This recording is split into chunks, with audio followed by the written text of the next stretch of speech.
All right, we're here at Rainbow Row with Michael Trouche, journalist, historian, and what else? Professor? Oh, anything Long you want. list. Anything you want. Yes, I've done it all. And Rainbow Row, it's a really interesting story, Libby, because the name only dates about 100 years, but these buildings date long before that. There was a huge fire here in 1740 that consumed this entire block from Trad Street to Elliott Street.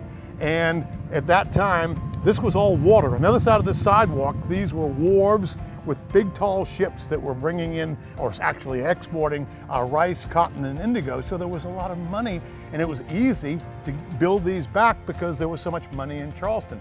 At that time, all these exports were attracting these artisans from all over Europe, hundreds and hundreds of artisans. Charleston had all kinds of joiners and plasterers and carvers.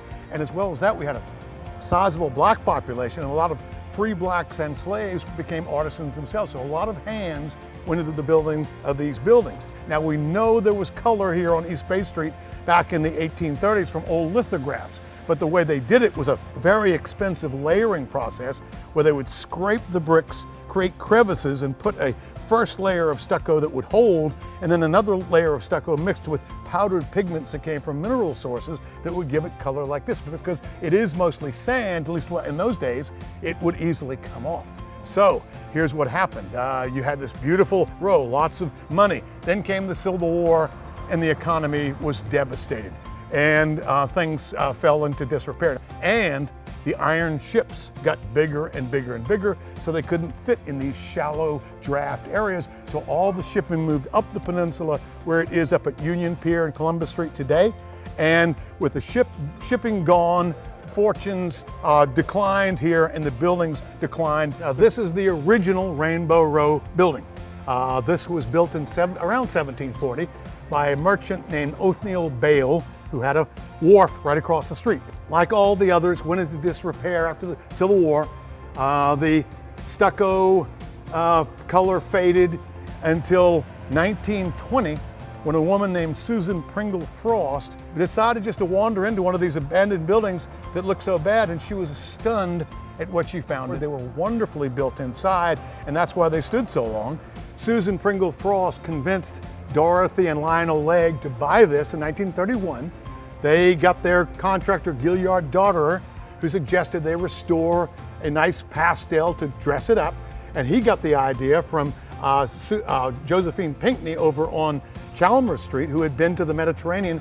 Of course, the common thing that people will talk about is this comes from Barbados. If you look at waterfront areas in places like Genoa, Amsterdam, Copenhagen, Bergen, Norway, you will see exactly what you see here. This is very much a European style, and it came back in a big way. It was so popular that it caught on and extended down the block, and by 1936, the local newspaper coined the phrase Rainbow Row, and it's been this ever since.